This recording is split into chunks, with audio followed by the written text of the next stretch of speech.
నేను ఇచ్చింది కేసీఆర్ కాదంటే కదా నువ్వు చేసేది. నేనే చెప్తున్నా కేసీఆర్ ఇచ్చిందని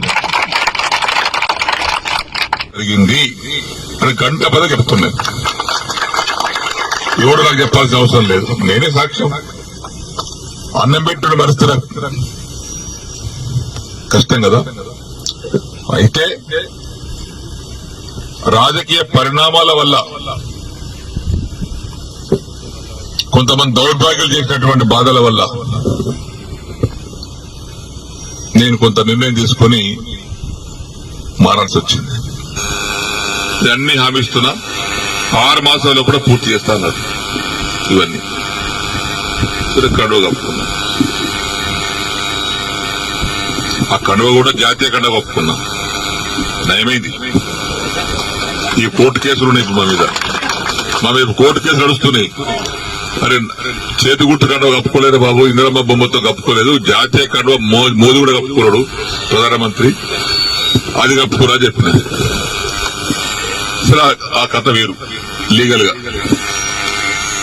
ఇప్పుడు ఈ పరిస్థితిలో మనం ఇక్కడ ఆగిన దానికి కొంతమంది రకరకాలుగా మాట్లాడుతాం. తర్వాత మొన్న నవంబర్ 7 తారీఖు నాడు సీఎం గారి మీటింగ్ అయితే పోయినా. అందరు ఎమ్మెల్యేలకు మాట్లాడుతుంటే మాకు కూడా తెలిసాడు. అది ఫిరాయింపుదారుల ఎమ్మెల్యే మీటింగ్ పెడితే అందరు పోయినాం. మీటింగ్ అయినాక విడివిడిగా మాట్లాడిపోయినాం. పొంగులేటి శ్రీనివాస్ రెడ్డి కూర్చున్నాడు, బట్టివి కూర్చున్నాడు ఆయన పొలిటికల్ ఆ ఛాంబర్ లో. నేను పోయి శ్రీనివాస్ రెడ్డి రేవంత్ రెడ్డి గారు లేచాడు, కూర్చోసేనని అన్నాడు. ఒకటి అడిగితే సమాధానం చెప్పినా కూర్చుంటా అన్నా.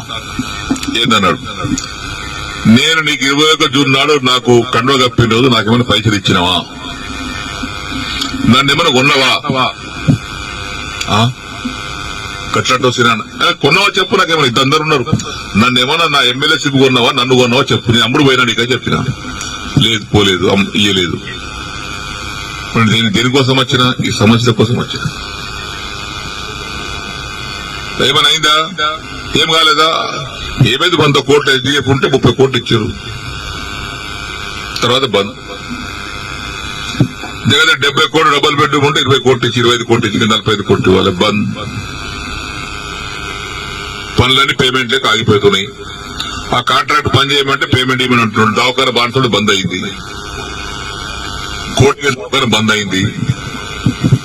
సిద్ధపరిసర వారి కాంట్రాక్ట్ 40 కోట్లు ఇవ్వాలి, వాడు బంద్ చేసిండు. మరి వీటి కోసం వచ్చినాయి కదా నేను. లేదా బట్టి గారు సీనన్న దగ్గరికి ఇలా లిస్ట్ మొత్తం తీసుకోండి, ఆ లిస్టు తీసుకొని 2 సార్లు ఇచ్చేయండి, ఒకసారి కాదు కానీ. ఇక పొంగులేటి గారు ఆ లిస్ట్ తీసుకోండి, 2 సార్లు మీరు ఇచ్చేయండి. ఇచ్చిన తెల్లారి ఫోన్ చేస్తే బట్టి లేబట్టాడు, పొంగులేటి లేబట్టాడు. ఏమని చెప్పుకోను నేను. మళ్ళీ అసెంబ్లీ జరుగుతుంది. జనవరి 4 తారీఖు నాడు ఆ ఛాంబర్ తీసుకుపోయి లోపల తీసుకుపోయి, మీరు చెప్పారు కానీ బట్టి ఇవ్వలేదు, పొంగులేటి ఇవ్వలేదు, నాకు రూపాయి ఇవ్వలేదు. రూపాయి ఇవ్వలేదా, ఇవ్వలేదు. వేం నరేందర్ రెడ్డి గారు బయట పిల్లలను పిలిచాడు. ఏమన్నా శ్రీనాన్న బాధపడుతున్నాడు, అది ఇంకా పేమెంట్ కాలేదట, నువ్వన్నా మార్చిలో కూడా 3 విడతలు ఇప్పి. సరే ఆయన తీసుకుని ఆయన వెళ్ళిపోయాడు. తెల్లారు వేం నరేందర్ ఫోన్ చేస్తే ఆయన లేపడు. 50 సార్లు చేసి ఒకసారి కాదు, 50 సార్లు లేపడు. మళ్ళా మొన్న మార్చి అసెంబ్లీలో జరుగుతుంటే మళ్ళా పోయారు ఛాంబర్. మన అసెంబ్లీలో కూర్చునే సీటు డబుల్ ఉంటుంది. ఆయన చెప్పిన ఏది కాలేదండి.